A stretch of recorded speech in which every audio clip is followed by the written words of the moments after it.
So first word है लेन then. जो आप करते हैं, ऑनलाइन करते हैं लेन देन, या आप बैंक में भी करते हैं लेन देन, तो लेन देन को कहते हैं इंग्लिश में ट्रांजैक्शन। ट्रांजैक्शन मतलब लेन देन। नेक्स्ट है खाता। जो आपका बैंक में होता है खाता, तो खाता को कहते हैं इंग्लिश में अकाउंट मतलब खाता। और एक होता है चालू खाता। चालू खाता को कहते हैं करंट अकाउंट, जो मोस्टली बिजनेसमैन खुलवाते हैं। और एक होता है बचत खाता, जो नॉर्मली सब खुलवाते हैं, तो बचत खाता को कहते हैं इंग्लिश में सेविंग्स अकाउंट। और जो संख्या होती है खाते की, उसे कहते हैं इंग्लिश में अकाउंट नंबर। नेक्स्ट है खाता धारक। खाता धारक हम उसको कहते हैं जिसका बैंक में अकाउंट होता है, तो खाता धारक जो होता है इसे इंग्लिश में कहते हैं अकाउंट होल्डर। नेक्स्ट है पासबुक। पासबुक जो होती है वो एक छोटी सी किताब होती है जिसमें आपका बचत खाता जो है उसका हिसाब रहता है, तो पासबुक को इंग्लिश में भी कहा जाता है पासबुक, या आप बोल सकते हो बैंक बुक, दोनों ही से बोला जाता है। नेक्स्ट है दायक। दायक को हम चेक भी कहते हैं हिंदी में, और इसे इंग्लिश में भी कहा जाता है चेक। नेक्स्ट है चेक की पुस्तिका, इसे कहेंगे इंग्लिश में चेक बुक। नेक्स्ट डे जमा करना। पैसे बैंक में जमा करना, तो जमा करना को कहते हैं इंग्लिश में डिपॉजिट। डिपॉजिट मतलब जमा करना, और पैसे जमा करने वाले को कहते हैं, उस पर्सन को कहते हैं इंग्लिश में डिपॉजिटर। और जमा की गई धनराशि, इसे कहते हैं इंग्लिश में डिपॉजिट। नेक्स्ट डे पैसा निकालना। बैंक के खाते से पैसा निकालना हो तो पैसा निकालने को इंग्लिश में कहते हैं विथड्रॉ। विथड्रॉ मतलब पैसा निकालना, और पैसा निकालने वाले पर्सन को कहते हैं इंग्लिश में विथड्रॉअर। विथड्रॉअर मतलब पैसा निकालने वाला पर्सन। और निकली हुई धनराशि को कहते हैं इंग्लिश में विथड्रॉल। विथड्रॉल मतलब निकाली हुई धनराशि या निकाली गई धनराशि। नेक्स्ट है पैसा जमा करने वाली पर्ची, इसे कहते हैं इंग्लिश में डिपॉजिट स्लिप। और पैसा निकालने वाली पर्ची को कहते हैं इंग्लिश में विथड्रॉल स्लिप। नेक्स्ट है ये जो देख रहे हैं आप, ये बैंक के द्वारा दिया गया कार्ड होता है, इसे कहते हैं इंग्लिश में क्रेडिट कार्ड। और ये कार्ड जो देख रहे हैं आप, इसे निकासी कार्ड कहते हैं, जिससे आप पैसे निकाल सकते हैं, और इसे कहते हैं इंग्लिश में डेबिट कार्ड। नेक्स्ट है कर्ज। कर्ज जो दिया जाता है आपको किसी और के द्वारा, तो कर्ज को कहते हैं इंग्लिश में डेट। डेट मतलब कर्ज। और याद रखिएगा इसमें 20 साइलेंट होता है। और जिसने कर्जा लिया हो उसे हम कर्जदार कहते हैं हिंदी में, और कर्जदार को इंग्लिश में कहेंगे डेटर।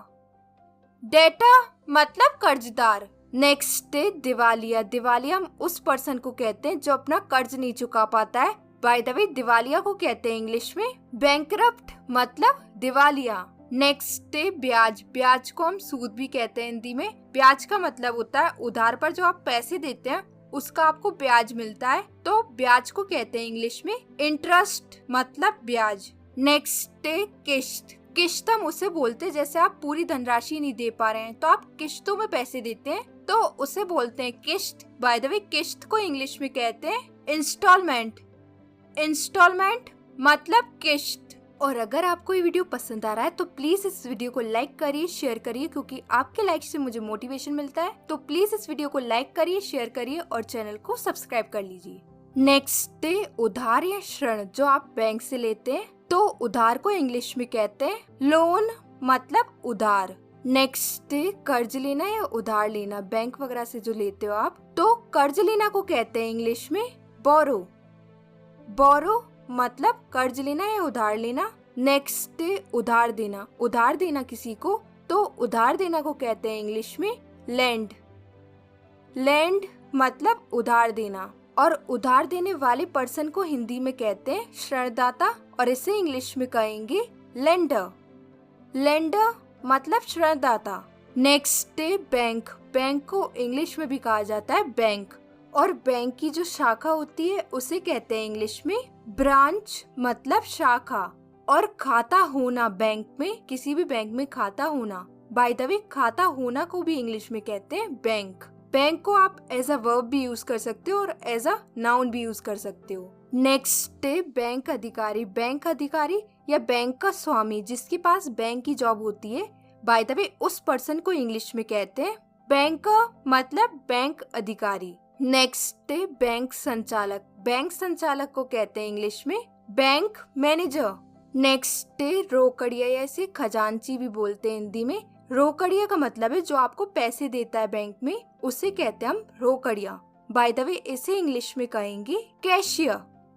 कैशियर मतलब खजांची या रोकड़िया। नेक्स्ट है लीपिक। लीपिक का काम बैंक में लिखने का होता है और वो रिकॉर्ड्स और अकाउंट का ध्यान रखते हैं। बाय द वे लीपिक इसे कहेंगे इंग्लिश में क्लर्क मतलब लीपिक। नेक्स्ट है चौकीदार। चौकीदार जो होता है बैंक का, उसे इंग्लिश में कहते हैं वॉचमैन। नेक्स्ट है कोष कक्ष। ये बैंक में एक रूम होता है जिसमें पैसे वगैरह और जो कीमती वस्तुएं होती है उसे रखा जाता है और इसे इंग्लिश में कहेंगे वॉल्ट, या आप बोल सकते हो स्ट्रॉन्ग रूम। नेक्स्ट है ताले वाली अलमारी। कुछ इस तरीके की होती है, बैंक में होती है, जिसमें आप अपने गहने रखते हैं। बाय द वे इसे इंग्लिश में कहते हैं लॉकर। नेक्स्ट है निष्क्रिय। निष्क्रिय हम उसे जैसे आपके अकाउंट से बहुत समय से लेन देन बंद हो, या तो अपने अकाउंट में आपने पैसे भी नहीं डाले हो और ना ही निकाले हो, तो कहने का मतलब है बहुत समय से अकाउंट से लेन देन बंद है, तो ऐसे में अकाउंट जो है वो निष्क्रिय हो जाता है। बाय द वे निष्क्रिय को कहेंगे इंग्लिश में डोमेंट। और अकाउंट अगर सक्रिय है तो सक्रिय को कहते हैं इंग्लिश में एक्टिव। नेक्स्ट है शेष राशि। शेष राशि हम उसे कहते हैं जैसे आपके अकाउंट में कितनी शेष राशि है, तो शेष राशि को कहेंगे इंग्लिश में बैलेंस। बैलेंस मतलब शेष राशि। और नेक्स्ट है विवरण। विवरण हम उसे कहते हैं जैसे खाते में से कितने पैसे निकाले गए, कितने पैसे डाले गए, उसमें पूरा होता है कुछ सर्टेन पीरियड तक के लिए। बाय द वे विवरण इसे कहेंगे इंग्लिश में बैंक स्टेटमेंट। नेक्स्ट है रकम। रकम हम कुल धनराशि को बोलते हैं, तो रकम को कहेंगे इंग्लिश में अमाउंट। और नेक्स्ट है नगद धनराशि। नगद धनराशि का मतलब होता है रोकड़ा, जो आप नगद देते हैं, तो नगद धनराशि को इंग्लिश में कहते हैं हार्ड कैश। नेक्स्ट है गिरवी। गिरवी का मतलब होता है जैसे आपको लोन चाहिए तो आप घर के बदले में या गहनों के बदले में गिरवी रखकर लोन लेते हैं, तो गिरवी को कहेंगे इंग्लिश में मॉर्गेज। मॉर्गेज मतलब गिरवी, और गिरवी रखना को भी इंग्लिश में कहते हैं मॉर्गेज।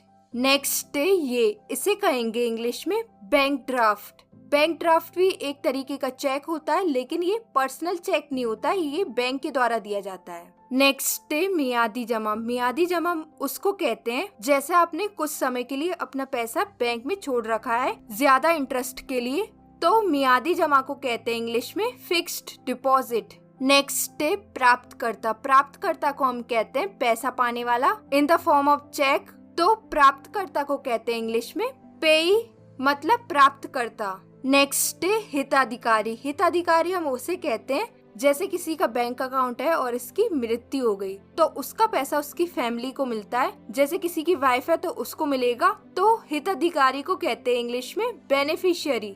नेक्स्ट है कूट भाषा। कूट भाषा को कहते हैं इंग्लिश में कोड, जैसे IFSC कोड होता है और स्विफ्ट कोड होता है। नेक्स्ट है पैसे आए। पैसे आए का मतलब है अगर आपके अकाउंट में पैसे आते हैं तो पैसे आना को कहते हैं क्रेडिट, मतलब पैसे आना या पैसे आए। और पैसे गए या पैसे काटे गए आपके अकाउंट से तो उसे कहते हैं इंग्लिश में debit.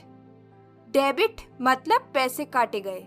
That's it for today's video. और मुझे कमेंट में बताइए लेन देन को और पैसा जमा करने वाले को इंग्लिश में क्या कहते हैं, लिख के बताइए मुझे कमेंट में। और ये बैंक से रिलेटेड वीडियो अगर आपको अच्छा लगा तो प्लीज इस वीडियो को लाइक करिएगा, शेयर करिएगा। मैं मिलती हूँ एक नेक्स्ट वीडियो में एक नए टॉपिक के साथ। Till then take care, keep practising.